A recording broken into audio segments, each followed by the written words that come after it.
What's up, FA Nation? Your DFS Cornerman Mike Alexander here with my three favorite fights to target for GPPs at UFC Fight Night Vegas 17. We're racking them up in Vegas. Last one until they go to Fight Island in the new year. A few weeks off there. So you won't hear from me for a bit, but happy holidays to all of you and hope you are enjoying some downtime as well.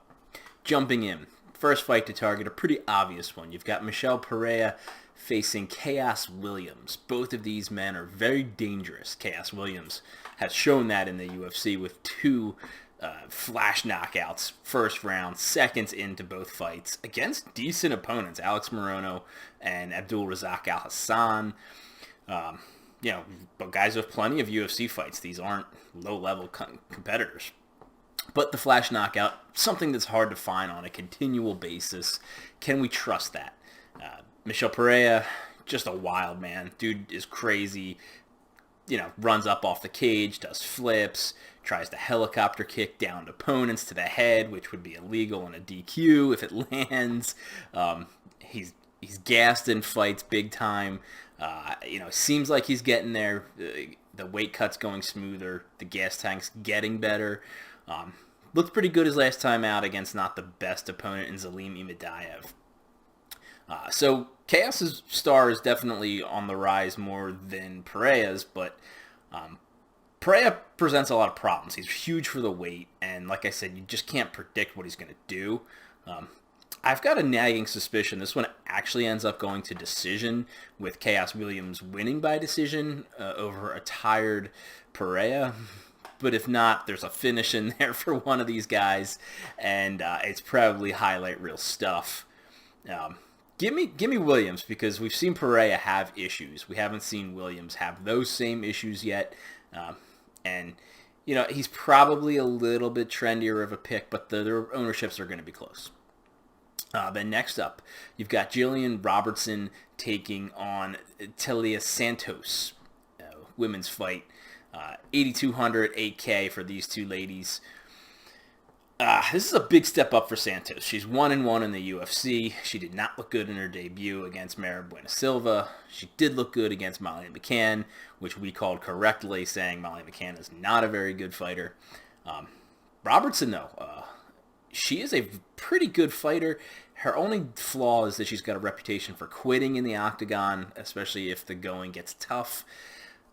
That could happen against Santos. She's young, hungry, good athlete, comes from a decent camp, even though one that protects its fighters, and you start to see them get exposed on the UFC level. And I feel like that's what's going to happen here. Robertson is just smothering with her grappling. Her striking's a little bit rougher, but, she's not a fish out of water on the feet. You kind of really have to beat her up to get her to quit, I think. She's also really sneaky with submissions. If she does manage to get some grappling top time, I think it's probably too much too soon for Santos. But there is the chance that Santos wins inside the distance and is a really nice value. And then last one to target here. You've got Darren Wynn taking on Antonio Hooyo. Hooyo 8,900, really priced up, and Wynn priced way down at 7,300. They must have caught a weird line when this one came out and made the pricing. But Wynn is on his probably last chance in the UFC.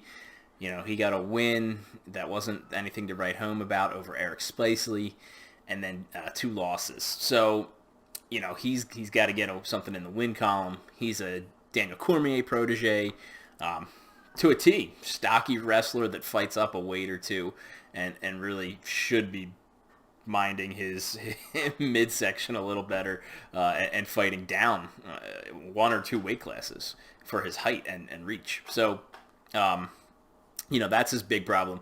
And Antonio Hooyo is 6'3". He's got 9 inches on Wynn. This is a really uphill battle for Wynn. He's going to have to close the distance quickly, get it to the cage, or get Hooyo to the mat. You can do that against Hooyo. You can take him down. The problem is Wynn, when he's landed takedowns, has had a really hard time with mat control. Opponents have worked themselves back to their feet, and then the striking exchange has continued, at which point Wynn is happy to trade, and he gasses even more, ends up eating some punishment, and against Mearshart, I believe he was finished by strikes. So that's kind of where this one is trending. Mearshart is a decent enough offensive striker. I think a Hooyo can match that if he can manage to stay off of his back, or if he gets there, get back up.